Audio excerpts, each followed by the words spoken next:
Welcome to this lecture on aspects of Western philosophy, module 27. This lecture is dedicated to the works of a very important German philosopher, very influential German thinker, Friedrich Nietzsche. Nietzsche is important in many ways. One aspect which makes him important is that the way in which he writes not like an academic thinker, not like an academic philosopher, but with lot of passion into it. So his writing style is also unique. There is I could remember only another philosopher who is very close to him is Wittgenstein, not in terms of their ideas or philosophical theories, but the way in which they present their philosophical ideas and theories. So this lecture will focus on the topics: critique of Western culture, religion and morality, where Nietzsche is very important in as far as these these issues are concerned, where the Western culture, religion and morality are critically evaluated, and these evaluations of Nietzsche has tremendous influence on later philosophy, particularly 20th century philosophy, so much so that Richard Rorty, one of the prominent contemporary thinkers, has he even calls contemporary Western philosophy as post-Nietzschean. So it is a post-Nietzschean philosophy. Instead of calling it postmodern or something else, he calls it post-Nietzschean to indicate the influence of Nietzsche, or probably the kind of approaches towards philosophy which Nietzsche has introduced in his thinking. We will then see the concept of will to power and also the notion of Superman or Overman. I would be using the word Overman mostly, not Superman, because Superman, the contemporary translators prefer to use the word Overman.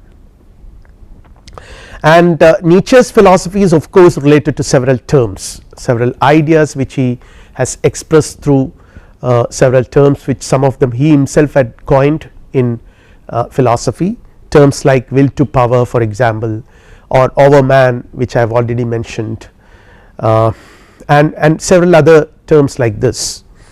His major books in which he elaborates his philosophical theory were written over a period of actually he was born in 1844 in Rocken in Prussia and died in 1900. So not a very long life.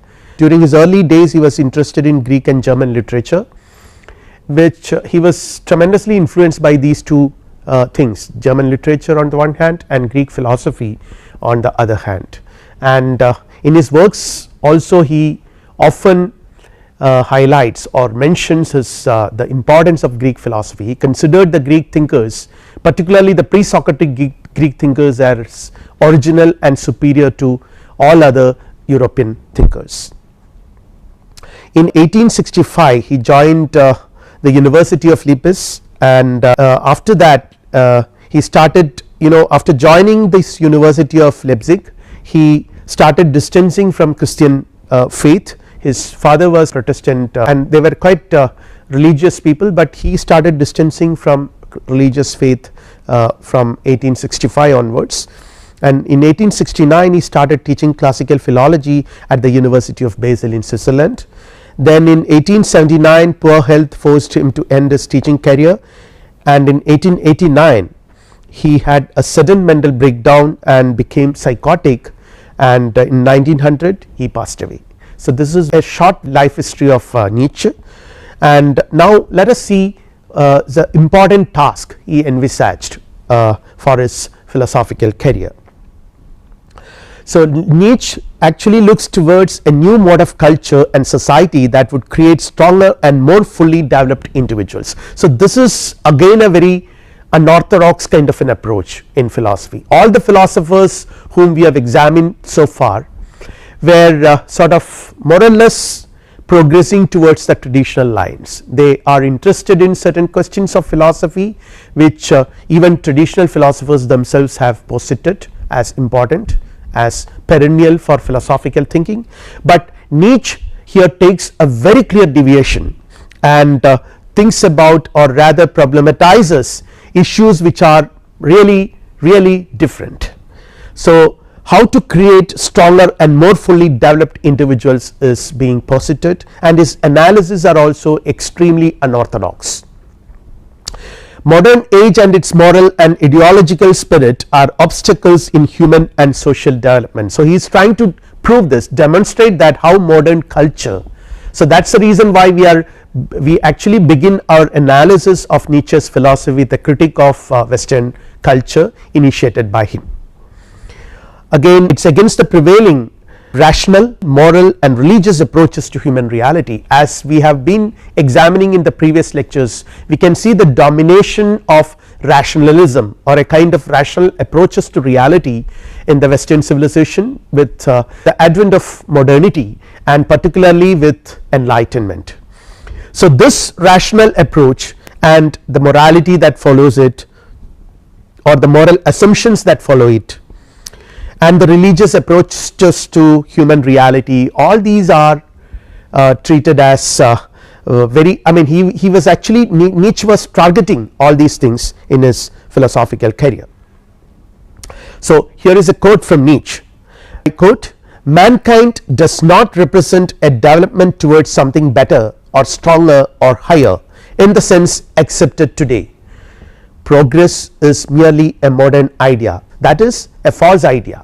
So, here preface to his book Antichrist, Nietzsche makes this statement. Normally when we try to understand the modern, particularly 19th century European culture or European history, if you examine, you can see that there is a tremendous faith on the progress science can make to humanity, because there is that is one period where science had witnessed a lot of new experimentations. As a result of new experiments and new advancement in scientific theory, there are a lot of changes that was taking place in the world, and in this context it is quite natural to think that it is quite natural to be optimistic about the powers of science to change human destiny in more positive ways.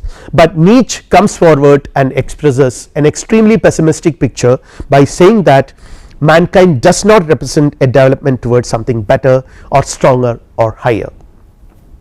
And it is very interesting to read in this context along with this quote from Nietzsche. It is very interesting to read this quote from another very great intellectual of 19th and 20th century, Sigmund Freud, who was also influenced by Nietzsche's work. He says that, "I have been careful to refrain from the enthusiastic prejudice that sees our civilization as the most precious thing we possess or can acquire, and believes that its path will necessarily lead us to heights of perfection hitherto undreamt of." So, this is from Sigmund Freud. Now, when we try to understand Nietzsche's critique of Western civilization, so as I mentioned in the beginning, Nietzsche was particularly fascinated by the ancient Greek civilization, and when he compares the ancient Greek civilization with the modern or the contemporary Western civilization of his times, he always condemned his contemporary culture and never missed an opportunity to express his admiration and respect towards the ancient Greeks. He says the highest culture of the ancient Greece versus the sick and inferior 19th century European and German culture that worships weakness and mediocrity. So, this is his complaint. This 19th century European civilization or culture worships weakness and mediocrity instead of the I mean but instead if you examine the ancient Greek culture, you can see this is not the case. He appreciates ancient Greek life, a blend of Dionysian and Apollonian traits, the two central principles in Greek culture. So, this is the god Apollo of Greek mythology, who represents the god of medicine, death dealing and archery, a god of music and poetry. Again, Apollonians are well ordered, rational and serene. So, you have well ordered analytical people and cultured people in Apollonians. All types of form or structure and rational thought are Apollonian. So, this is one aspect of ancient Greek civilization according to Nietzsche, and Apollo is treated as a god, a divine figure by the ancient Greeks. And then another god is Dionysius, who is a god of ecstasy, terror, guilt and atonement, death and resurrection. vegetation, trees, wine, madness and drama. So just the opposite of the Apollonians, you will have Dionysians, and they are wild, frenzied and sensuous. So you have the antithesis of the Apollonians and Dionysians, and all forms of enthusiasm and ecstasy are Dionysian here. So this kind of a creative, or this kind of a conflict between the two aspects of ancient Greek civilization, when again this a tension between these two, a tension between and the fruitful merger of these two were responsible for the greatness of the ancient Greek civilization, and the principle of individuation, self control, order, equilibrium versus, these are all Apollonian values, versus the inclination to break any border and norm and to lose self control is the Apollonian, sorry, the Dionysians. So there is a creative conflict between these two, and also a kind of creative merger of these two that created the greatness, the glory, the tragedy of, this is actually in the context of writing the book, The Birth of Tragedy, tragedy as the manifestation of human creativity, the greatness of human creativity. This was possible because these two traits were present in Greek civilization and worshipped by the Greeks. The Greeks never considered that one is superior to the other, and both of them were considered as God. But instead, if you come to modern Europe, with the adoption of Christianity, the God, the concept of God which modern Europe or Europe after Christianity adopted is the God which is good, which is rational, or which is always, I mean there is a concept of goodness which is also developing as a result of the evolution of Europe into its modern age, which Nietzsche found is problematic. Now again, the glory did not last much, as he says, this creative conflict, it did not last much, with the emergence of more rational systematic thought dominating Greek civilization, particularly with reference to, he refers to people like Socrates, Plato and Aristotle, and their great systems of metaphysical systems which was developed by Plato and Aristotle, and also the methodology of dialectics employed by Socrates, where rational thought was dominant, was given a dominant place. So what happens is, he says, with Socrates, Plato and Aristotle, they idolize rational over the passionate, and then the spirit of dialectics destroyed the primordial instincts and life forces of man and culture, and then later on of course the adoption of Christianity. Now in this context, again this is a very interesting concept in Nietzschean philosophy, the idea of will to power. One reason why we understand Nietzsche as a teleologist, or there is a teleological approach adopted by Nietzsche, and though however anti metaphysical Nietzsche looks, he is not actually that radical and anti metaphysicist. He himself proposes a kind of metaphysics which is rooted in the conception of will to power, and there what he refers to, I mean what he means by will to power is something which is so intrinsic to all living creatures, all life, and which he considers should be ideally the driving force of humanity or all human beings as well. And he considers this will to power as the very principle of life, and hence as the very principle of human life ideally also. So any act which goes against the will to power, the assertion of the will to power, needs to be considered as bad or something which is inferior, and all those actions, all those initiatives that would promote the will to power, that would assert the will to power, needs to be treated as ideal and good by Nietzsche. So this will to power he considered as I repeat, the fundamental driving force of all life, which is therein, which is manifested in all life, not just in human life, and he would say that ideally human beings should imbibe it or try to live to that expectation, or try to live to a life which would ultimately strive to realize the will to power. Now let us come back, let us try to understand what is this. For Nietzsche it is the basic impulse for all our acts. An understanding of this will to power is extremely important in our understanding of Nietzsche's entire philosophy and also his understanding of the critique of Western civilization. So, it is the basic impulse for all our acts. Life is an instinct of growth. See, that is the way he understands life. Life is not something which needs to be lived on the basis of certain rational calculations or certain rational procedures to be followed and all that, but it is an instinct of growth, for survival, for the accumulation of forces and for power. So, he considers life in a very naturalistic manner, in a very wild manner, which is an instinct of growth and for survival. Life itself is will to power, an instinct for growth, for continuance, for accumulation of forces, for power.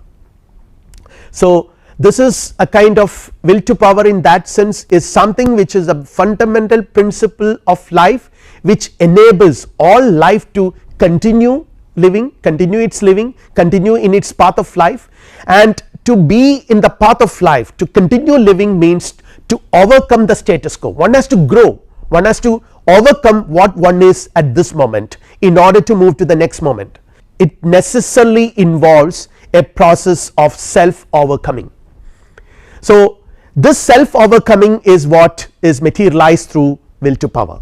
So, life itself is will to power, an instinct for growth, for continuance, for accumulation of forces, for power, and nothing in life has value except the degree of power. The more powerful or the more power you can accumulate in life, the more power you can exert through living, the more you are progressing in the path of life, because that helps you to survive in a better way, also to overcome the status quo in a better way, progress in a better manner.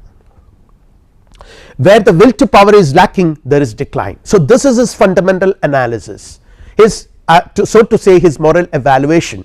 He would rather say that if the will to power is lacking, then that is the beginning of the decline, or rather that indicates a decline both in individuals as well as in civilizations and cultures. So, accordingly, when you try to understand and analyze Western civilization, this happens. This will is lacking in all the supreme values of mankind. So, this is his trans evaluation of values, we can call. Nietzsche is trying to analyze human value, the so called human values, sacred values, and all kinds of ethical and moral values, and he says that all these values ultimately aim at suppressing the will to life. They all try to contain it or control it, never allow it to express itself freely. Replace the freedom of the will to power with the kind of control, with the kind of domestication of the human self and human body. So, this is what essentially religious traditions and moral philosophies do according to Nietzsche. Every living thing does everything it can not to preserve itself, but to become more. That is why it is power to overcome. It is just not survival, just not be there what as it is, but to be more than what it is by overcoming what it is. So, it is a kind of negation of its present state of affair to a higher one. So, to become more, will to power is a proactive force and not just a reactive force to life, to surroundings, but it is a positive assertion. It is not just a reaction to what is going around, but a positive assertion, not power over others. So, that is another, I mean, there is a possibility of misunderstanding what is meant by will to power. It is not just a kind of power over others, other people, so that others can control, one can control others. So, this is one way in which Nietzschean philosophy is misunderstood by many, particularly when you try to read Nietzschean philosophy in the context of historical things which has happened in Germany during the initial half of 20th century, which has ultimately led to the Second World War, the emergence of Nazi regime.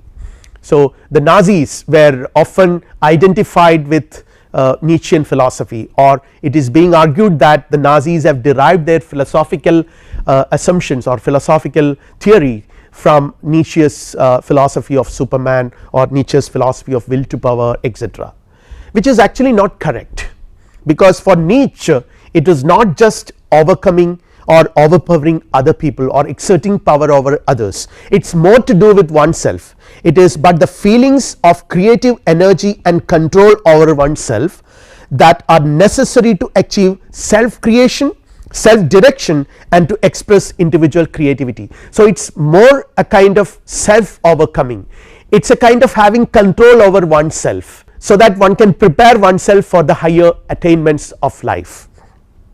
This concept of will to power is as I mentioned so central to Nietzschean philosophy, particularly when he examines or when he evaluates the concept of values, morality particularly. All morality and religion are against the assertions of will to power according to Nietzsche, hence all morality and religion have to be opposed, all existent moralities, moral frameworks have to be opposed. And during his time the most dominant kind of ethical frameworks were utilitarianism and Kantian deontologism, and he opposes both of them.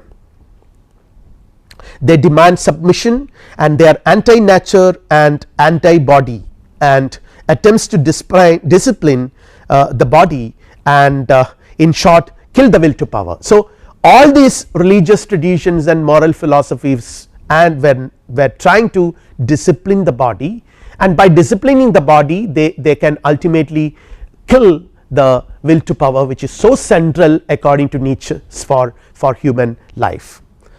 To replace will with obedience, freedom with submission, creativity with loyalty, loyalty to the authority, an external authority of the society or of religious traditions, etc. The kind of analysis which Nietzsche conducts is often called a genealogical analysis of morality. So the importance is that he is trying to he actually goes back to history and examines where the decline actually begins.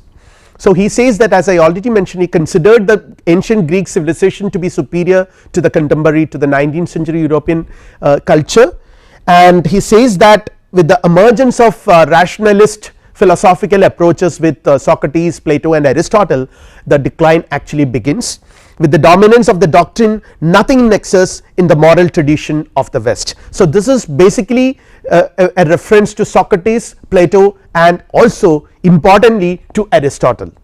Then again idealizing tame mediocrity or mediocrity, this is, and with the rise of Christianity historically we can see that, you know, when with the Europeans adopting Christianity, this has become the central motive of Western civilization, the emergence of the morality of the good and evil. This is what Nietzsche calls it, it is a morality of good and evil. So this morality is at the root of the decline. So what is the morality of good and evil? So this morality works on the basis of a dichotomy, certain things are considered, certain actions are considered to be good and certain other actions are considered to be evil. So Christianity, for example, is a religion which has a very clear separation between good and evil, certain acts are clearly dominated, clearly mentioned as good and certain others as evil. So here we can see Nietzsche's analysis of culture. What Nietzsche says about culture is it domesticates the body, every culture in one sense domesticates the body, submits individuals to discipline and mechanisms of social control. And on the right hand side you can see, you know, this culture which disciplines individuals and submits individuals to the social control mechanisms of social control can actually lead to two kinds of consequences. The first one is it can shape and form strong and healthy individuals, that is one possibility which is visible, which was visible in ancient Greece. And the second possibility is it causes individuals to be so severely repressed, resulting in guilt, sickness and decadence, which is what has happened in the case of modern Europe. So according to him, culture, which is a double edged weapon, can either shape very strong and higher individuals, on the other hand it can also it is also potential to make individuals weak and severely repressed. So and in this context he introduces another dichotomy, the difference between slave morality and herd morality, the slave morality and master morality, the master morality that existed in the ancient age and the kind of slave morality or herd morality that exists in contemporary 19th century Europe as a result of the domination of the moral traditions and particularly of the Christianity's religious morality. Slave morality is created by domesticating the body. You discipline the body, because body is, according to Christianity, the fundamental principles of Christianity, body is treated as the seat of all drives, all passions which man needs, an individual needs to overcome. So once you overcome the passions of the body, the drives of the body, you have a perfect control over the body, so that you can dedicate yourself completely to the service of the soul. So this is a Christian assumption. So the Christianity as a religion asserted and highlighted the value of the soul over and against the body. The ascetic priest did this and negated the body, according to Nietzsche. This was a mechanism by means of which the weak took revenge on the strong, and there are historical reasons for that. What happens is that slave morality channels resentment inward against the body and outward against enemies of the herd. So here, by domesticating the body, the weaker individuals resent the prerogatives of the stronger. See, the stronger will always be a minority and they will always dominate the rest of the populace.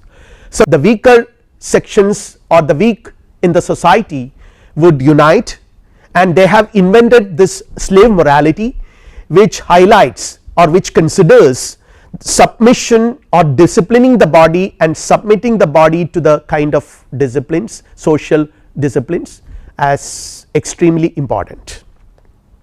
And by doing this, they dominate the stronger people who are otherwise capable of expressing their freedom and attaining what they desire. So this is what it does. And herd morality, in that sense, you know, there is a kind of relationship between herd morality and the body. Herd morality is primarily achieved by means of domesticating and suppressing the bodily desires. Disciplining the body, suppressing all bodily drives and passions, negate and sacrifice the body by submission and obedience to the social forces and institutions for the sake of salvation in future heaven. This is precisely what Christianity does. For the sake of a heaven in your afterlife, for the sake of this otherworldly kind of an enjoyment in the heaven, you have to sacrifice the pleasures of this world, sacrifice the body by means of which you live in this world. The ascetic priest transform powerlessness and resentment into discipline and social control, and the morality of the herd is created in this way, and it is characteristically different from the master morality, because the herd morality is the morality of Christianity. The Roman slave class invented it in order to proclaim their freedom, and so they invented values like equality, considered values like equality as very important, and justified this notion of equality with the help of Christian doctrines that all men are created by God, so all men are equal. So this concept of equality has been projected by these slaves in order to come out of their slavery, to dominate over their masters, or rather to equalize everything. They adopted Christianity and idealized its moral framework to justify their liberation from their oppressors. And on the other hand, master morality is that which dominates and opposes all forms of submission. It is against all forms of submission, because master morality aims at the assertion of will to power, which actually is a will to overpower everything, and it follows bodily drives, going beyond good and evil and beyond morality in that sense. So for Nietzsche, the herd morality is the morality of good and evil. It presupposes the fundamental dichotomy between good and evil. So what is it? Works on the basis of the dichotomy of good and evil, and which according to Nietzsche is the basis of all modern sickness. Whatever decline the 19th century European culture encounters is due to its adoption, its submissions to this morality of good and evil. Good as conceived as the intrinsic value of people and the world which is divine. It presupposes the sole atomism of Christianity, all souls are equal, hence all are equal, equality. Then evil stands for the behavior of the powerful warrior type. Nietzsche tries to see it in this way. Here evil stands for the behavior of the powerful warrior type, those people who are capable of expressing themselves without any hindrance, without any inhibitions, those people who are capable of expressing and asserting their will to power, their behavior is being considered as fundamentally evil by this new morality which is evolving as a result of Christianity's adoption. They are uninhibited by conscience and hence are considered as ruthless. So this is what happens, and again it presupposes a dichotomy of the strong and the weak. The strong is expression of independent brilliance, are capable of realizing their desires directly, but on the other hand the weak can never do this, they cannot realize their desires directly because they are characterized by cowardice and helplessness. Then what is it? The desire for freedom is materialized by these people by advocating the herd morality, which according to Nietzsche is the mark of all decline. According to Nietzsche, the notion of evil is invented by the weak for the rescue of the enslaved and to control the independent brilliance of the strong who define their own place in the world. This is, I have already mentioned this. So they unite and they try to contain, they try to stop the strong who are capable of expressing their will to power. So it is actually morality is in that sense, the morality of the good and evil in that sense is a revenge of the weak and helpless upon the strong.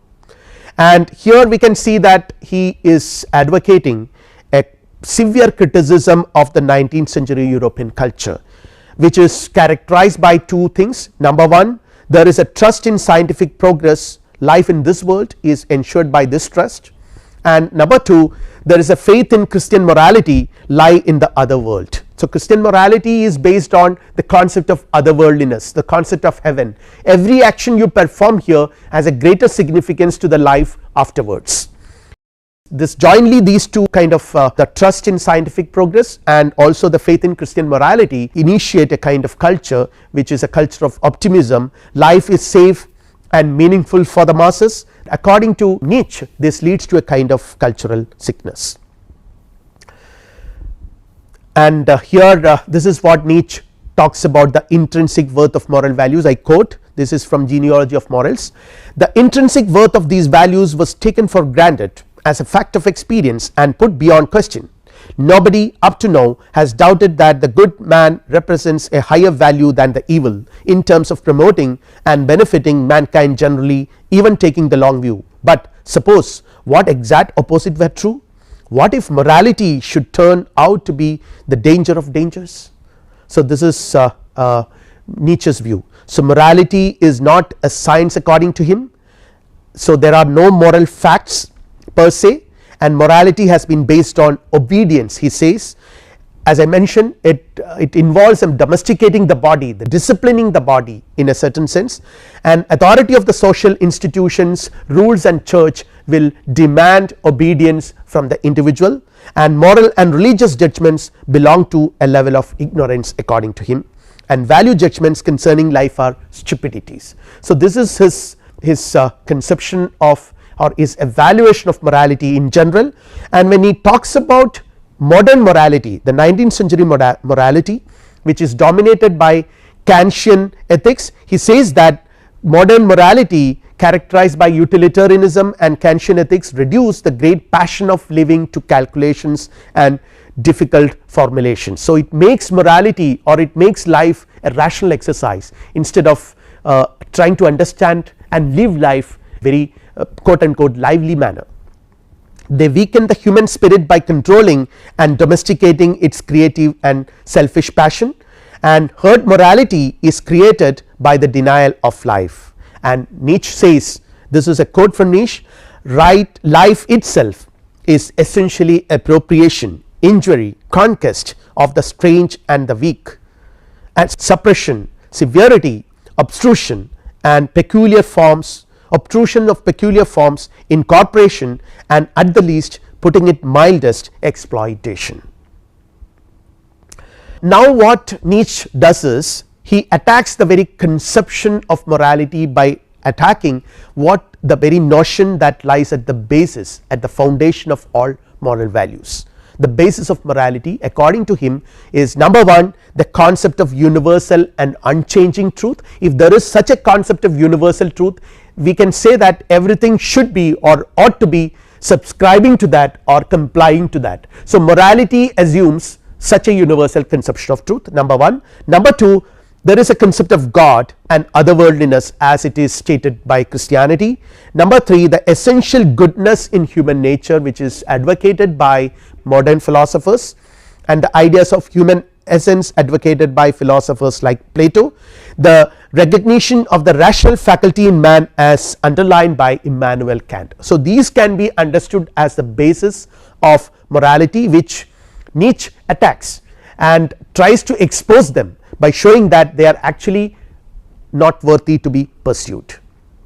And he says that this has happened, what he calls as the result of something he calls as the death of God. So what is it?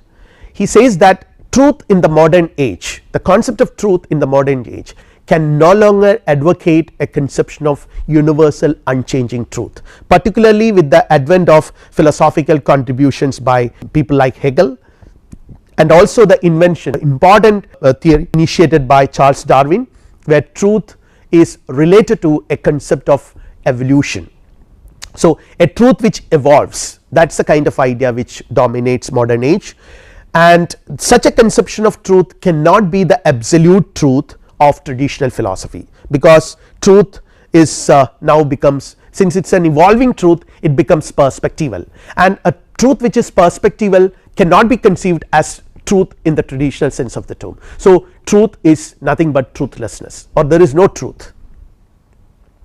So all these ideas like universal truth, universal human nature according to Nietzsche are fabrications built by man and reflecting his psychological need, designed to promote the smooth succession of the status quo. What do you mean by the succession of the status quo? Prevention or rejection of the will to power which is asserted by individuals. So this has ultimately led to what is known as moral nihilism. If truth is perspectival, then there is neither good nor evil, everything is permitted and truth is perspectival, and if everything is permitted, this situation will open up a boundless area of freedom of strong men and races. And again, concepts of just and unjust, good and evil are inapplicable to the world, and this indicates the death of God. So as a result of this conceptions, this changing conception of God, the changing conceptions of truth, truth becoming perspectival, truth losing its absolute status, and the fundamental dichotomies that existed like just and unjust, good and evil, they were all based on the concept of truth which is foundational. Now with this concept becoming shaky, these associated notions also become shaky. This indicates the death of God. So this is another very important and interesting aspect of Nietzsche's philosophy, the concept of death of God. In modern world, people have lost faith in absolute values and truths. This as a result of the spread of perspectivalism, the idea of God that unites all men and gives meaning to human life has died in the hearts and souls of Western man. So this, according to Nietzsche, indicates a very interesting and a very important gesture in the history of Western life, in the history of Western Europe. Death of God, the disappearance of values from the horizon of European culture. So the thou shalt have lost meaning. As a result, once God disappears, the thou shalt, which ultimately find their justification and authority in the concept of God, will also vanish. So they also lose their meaning. With the death of God, there are no absolutes, and Nietzsche's Zarathustra, Thus Spake Zarathustra, his book, the protagonist of this book, Zarathustra, has to discover new realities for man. Now grand reality which human beings had the concept of God is dead, larger, that broader, that all encompassing moral horizon has disappeared, it is no longer there. So now you have to discover new realities for yourself, to create new meaning out of the chaotic aftermath of God's death. See, once God is not there, then as stated by Dostoevsky in his novel Brothers Karamazov, everything is possible then. So it opens up a boundless domain of freedom, anything and everything is possible in that context. So here there is a kind of chaos, and out of this chaos you have to create your own values. The concept of overman or superman is introduced in this concept. So this is another important concept in Nietzsche's philosophy, the idea of overman or overcoming man. I just have two quotes here. It says, I quote, "I teach you the overman. Man is something that shall be overcome. What have you done to overcome him? All creatures so far have created something beyond themselves, and you want to be the ebb of this great flood and even go back to the beast rather than overcoming man." Again, thus this is from Thus Spake Zarathustra, describes the path of overcoming man as consisting of three stages: camel, lion and the child. So, but before that, see, this whole notion of overman is again rooted in the notion of the will to power. The will to power, as I already mentioned, is that driving force of life which enables man to overpower. Overpower his surroundings, overpower his own status quo, his own reality, which limits him, which controls him or which consists him. And this actually, he says that this is done through a process, a kind of metamorphosis takes place in three stages: the camel, the lion and the child, where the camel represents the average man. It kneels to accept its load, just as we kneel to carry the weight of what we believe are our duties. So here the camel moving in the desert is a metaphor which never complains, which can move miles and miles without any water or food. It just obeys because it thinks that it is its duty, like the average man does things thinking that it is his duty, never questions it. So he carries the burden of the tradition, of all these moral traditions. Again, a sense of duty in bearing what is ordered to bear. We feel guilt if we do not maintain the burden. So this is another, this is a consequence of, or rather an implication of this view. If an average man always has this guilt feeling if he does not do what he was expected or ought to be done. Obeys the thou shalt with no protest. The camel does not will, there is no will present, because all will is essentially controlled or dominated by the will to power, but the will to power is being annihilated, the camel, or camel allows it to get annihilated by the tradition, by customs, by religion, by morality. So that what it does, it obeys what it ought to do. What it ought to do is always given by the society, by institutions, by the church, by moral traditions, etc. It has given its will to what it believes are its duties. Now the next stage is the transformation to a lion. Like the camel that moves in the desert, the spirit moves in its own desert, and here it encounters a reality. What happens? In the loneliest desert, the spirit becomes a lion. He wants to conquer his freedom and be a master of his own desert. Here the spirit will encounter the thou shalt, fight it and conquer it. And here what happens? The lion then says no and violently kills the status quo of thou shalt. So here the lion actually goes against those factors which controlled it and says no, it kills the thou shalt, but not completely free from the morality of good and evil. See, now what happens is, now with this killing of the thou shalt, killing of this moral, the morality, the dichotomy, the morality that functions on the basis of the dichotomy of good and evil, it has escaped from that, but now there is a chaos.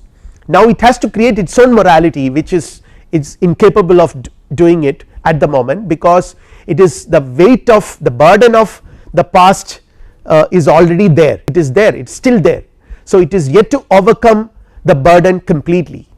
So the next stage is where the child, where it completely overcomes it.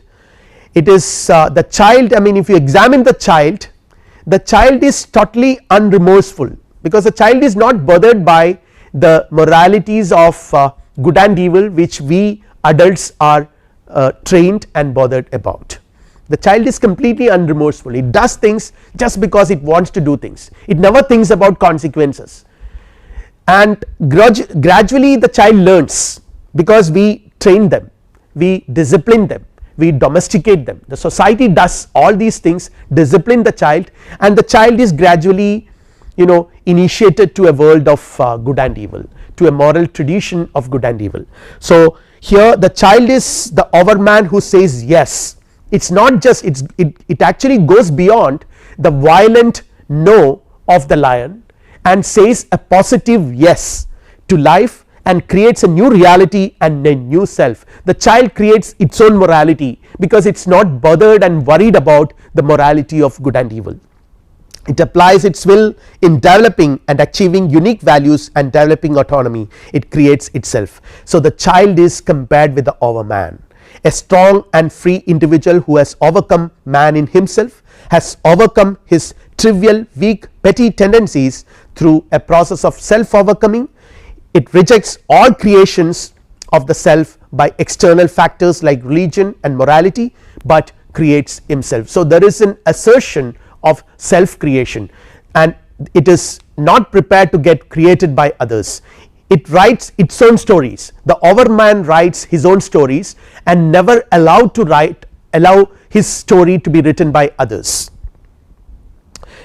No, thou shalt know what is ought to be done, but what it wills. So there is a clear assertion of the will to power, and the will to power is dominant. Overman creates his own values and lives fully and passionately. So I have just two quotes here, I just quote, what is the ape to man. So he actually talks about evolution, and he says that evolution, every other creature produced its higher creature.